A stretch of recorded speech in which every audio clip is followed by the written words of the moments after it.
We are going to look at two different methods that we could use to solve quadratic inequalities.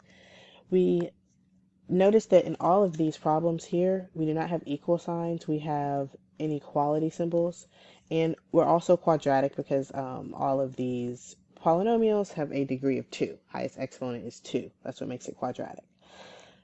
I would like to first emphasize that we have already learned how to solve quadratic equations and how to graph quadratic functions. We talked about things like this back in lesson 14. Here's an example from lesson 14. We had found two x-intercepts of this quadratic, and they were, I believe, 0, 0, and 6, 0.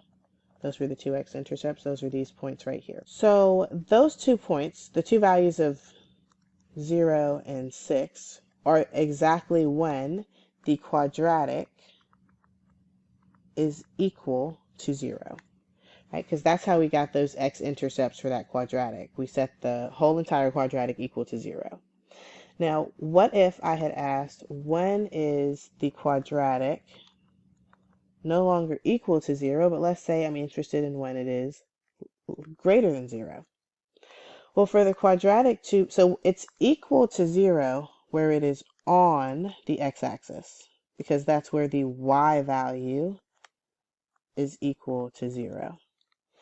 But then when the problem switches to ask when is the quadratic greater than 0, then it's interested in when the quadratic is not on the y-axis, but above the y-axis.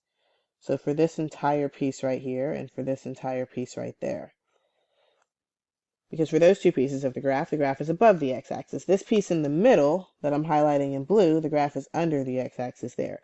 So the graph is above the x-axis on two separate pieces. It's above the x-axis for all x values that are less than 0, all x values to the left of that first x-intercept there, so on the interval negative infinity to 0. And then the graph is also above the x-axis for all pieces for all x values that are bigger than 6. So notice that the answer to the inequality is an interval.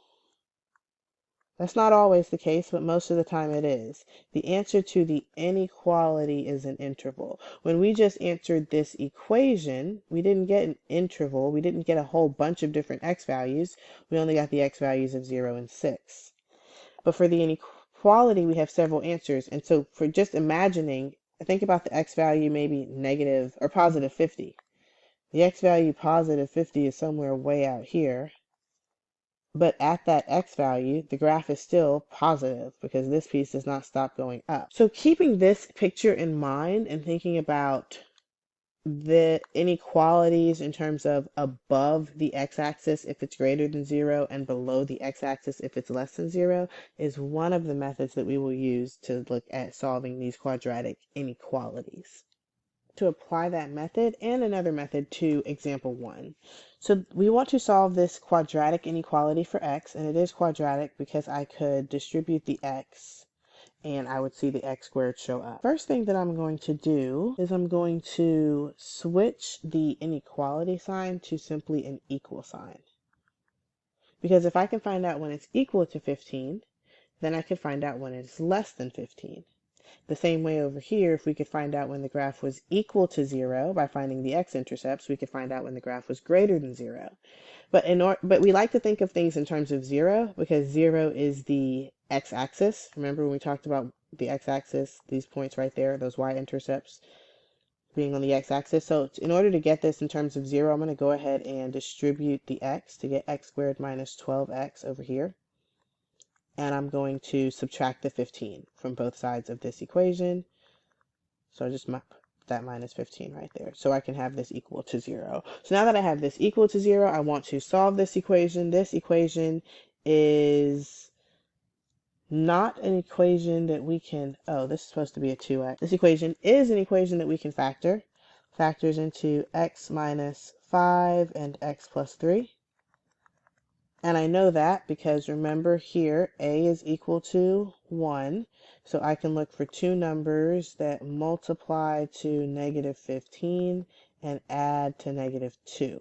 And those two numbers are negative 5 and positive 3.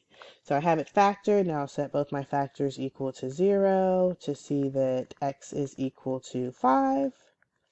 and that x is equal to -3. So those are the two x values where the quadratic is equal to 0. So those are the two x values where the quadratic is crossing the x-axis. Right? So it crosses through the x-axis at -3, 0, crosses through the x-axis at 5, 0.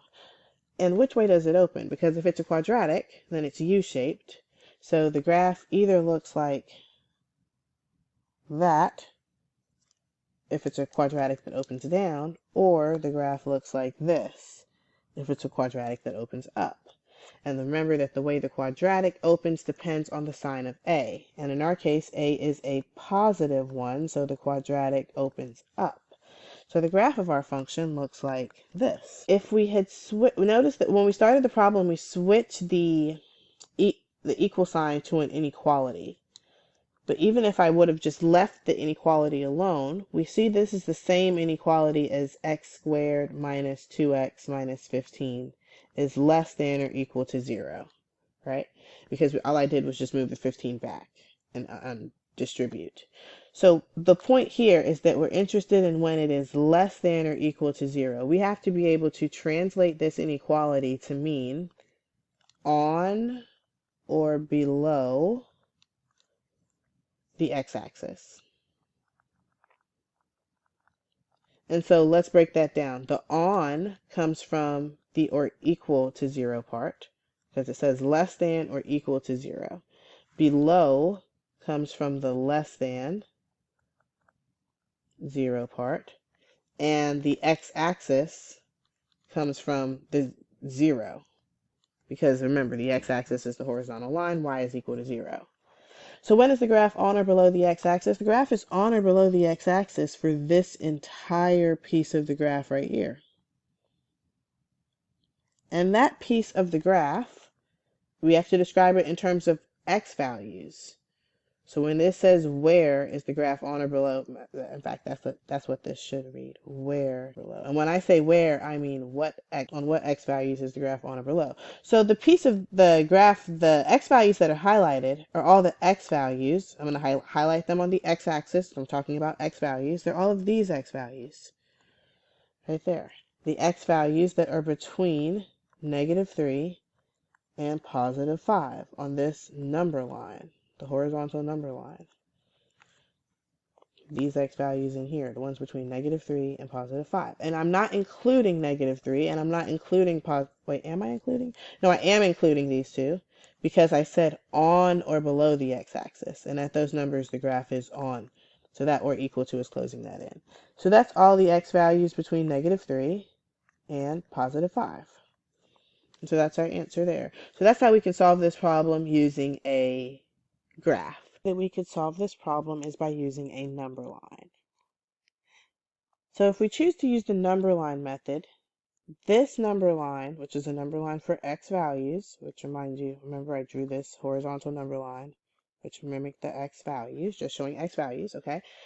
On the number line, we have to first put the two numbers where we know the quadratic is equal to 0. We always answer these quadratic inequalities in terms of where does it first equal to 0? Because if we can figure out where it's equal to 0, then we can figure out where it's greater than 0 or less than 0 or greater than or equal to 0, whichever kind of relation, inequality sign you want to look at. So we already know where it's equal to 0. We know that the quadratic is equal to 0 at -3 and at 5, right? So graphically speaking, let me erase all this highlight part. Graphically speaking, the -3 and the 5 that we have on the number line represent these 2 points right there on the graph, right? Okay, same numbers where they have the x-intercepts.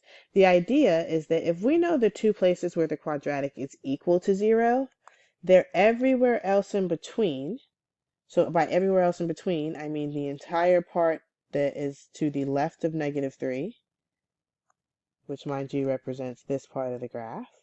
The entire part that is in the middle between -3 and 5 represents this part of the graph. And the entire part that is greater than 5, all x values that are greater than 5 represents that part of the graph. So if we know the two numbers where the quadratic equals 0, the idea is that at every other place in the three other sections that we've colored, the quadratic either has to be entirely positive or entirely negative, because there's nowhere else where it could possibly switch signs. So if the sign of the quadratic ever changes, it has to happen as it passes through -3 onto, as it passes from -3 onto numbers bigger than -3, or as it passes through numbers from smaller than 5 to greater than 5. And so what I mean by that is, say for example that we had plugged -2 into this quadratic. If I plug -2 into the function, so I'll just call the function f. I'll call that quadratic f of x. If I were to plug -2 into this function, I would replace x with -2. So let's explore that. Let's plug in a number that lives to the left of -3. Let's plug in -4 into this function. So I've set up f of -4. I'm going to replace x with -4. And I get out, I believe, 9. 16 minus 15 is 1, and 1 plus 8 is 9. So I now know the point 29 is on the graph up here. Or excuse me, -49 is on the graph up here. So I plugged in -4, so I know the point -49 is on the graph.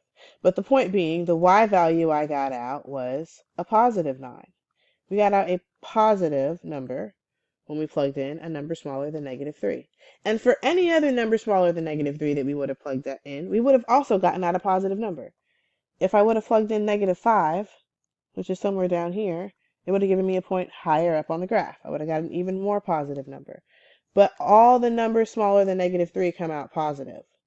Now let's plug in a number that's between -3 and +5. Let's plug in 0. If I were to plug in 0, I'm talking about this point here on the graph. Let's see what we get out when we plug in 0. So I'm going to go in and replace x with 0. I have 0 squared minus 2 times 0 minus 15. I get a -15. Just so happens to be my y-intercept, but there it is on the graph. I got a negative number out. The number that came out here is negative. It was below the x-axis. Negative numbers come out below the x-axis. Even if we would have plugged in 1, if I would have plugged in 1, I would have got a point out right there. I'm not going to check what the y value is, but I know it would have been negative. You can see it on the graph. It comes out below the x-axis, so we put a minus sign there. And lo and behold, if we were to plug in a number that's bigger than 5, like say 6 over here, we would get out a positive 9. We have the point 69 on the graph up here. Point being that the 9 is positive. So we know on what intervals the quadratic is positive or the quadratic is negative.